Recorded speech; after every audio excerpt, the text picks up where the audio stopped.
hear me over the wind, but as you can tell, oh, I'm out attempting to get better at skateboarding.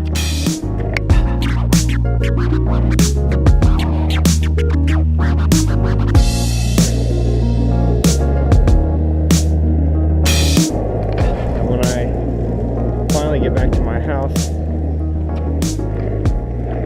I have something cool to share with you.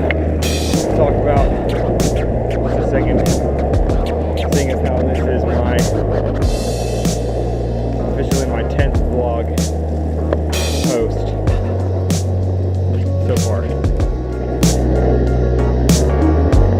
You may have noticed that I shoot a lot of my videos on the GoPro Hero 3 Plus. I shoot about like 90% of everything that I've done for these last 10 videos I've shot on the GoPro. I think I've shot the first episode, or the second episode, was half and half on my T2i and my GoPro. A couple episodes later, I shot some footage with a T2i, and then everything else was GoPro. And really, since everything but that, all that stuff, it's all been GoPro. This fact leads me to the subject of today's vlog, which is about equipment and how I've been doing it wrong this whole time. So I want to, without further ado, show you what my T2i camera rig looks like right now, and kind of walk you through what my logic was and what my my non-logic was in constructing this monstrosity, and then I will tell you what my current thought process is for really the future of my individual equipment that I'm planning on using. This guy right here, this is my rig. It's got NTG4 Plus, small rig cage, the T2i, aperture monitor, and a Tascam DR60D recorder. This is like the setup time that it takes for me to get this thing running, okay? So we gotta turn on the camera. We gotta turn on our mic. Mic's on. We gotta turn on our monitor, which seems to be out of battery. Oh well. We gotta turn on the monitor, and then we gotta turn on our audio recorder. To record, I have to hit record, and then I would have to hit record on the other recorder twice, and then I would have to clap sync it.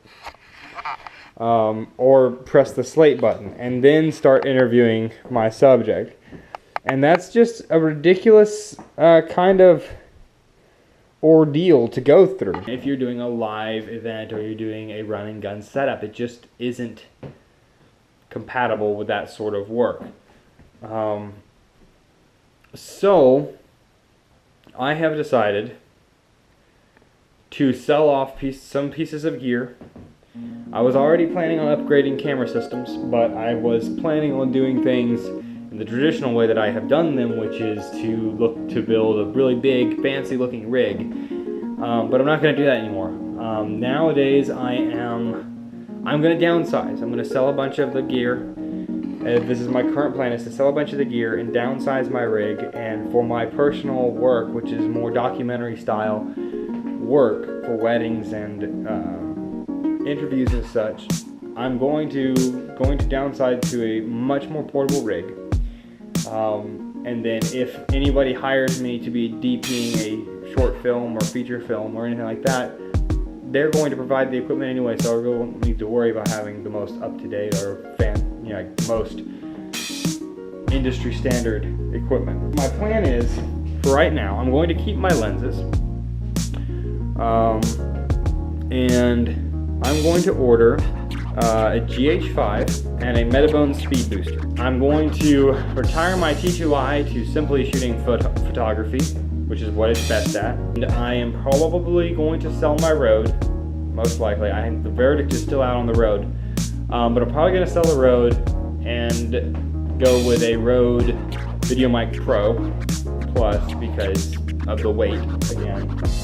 And the fact that I realized that for the work that I do, most of it is not using the shotgun mic the way that it's meant to be used. A lot of the work that I'm doing, I'm by myself or with one other person, and we don't have a boom pole operator.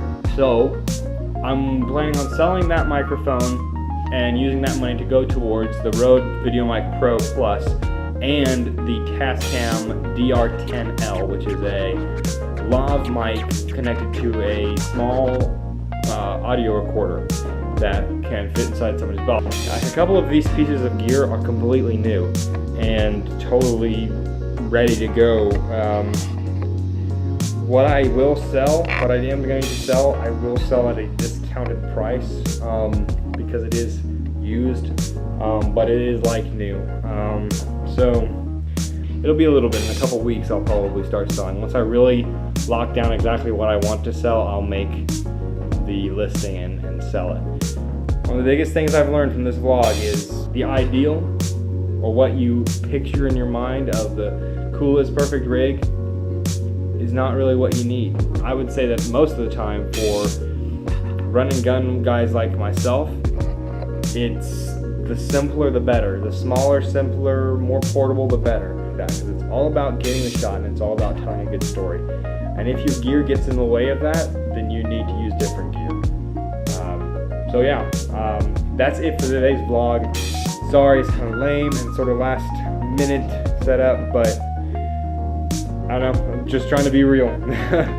Sometimes you start something and you think, I need this or I need that, and you get 3 years into it and you realize you didn't need half the stuff you thought you did. And that's just how it goes. You live and you learn. Until next time, thanks for watching and have a great weekend.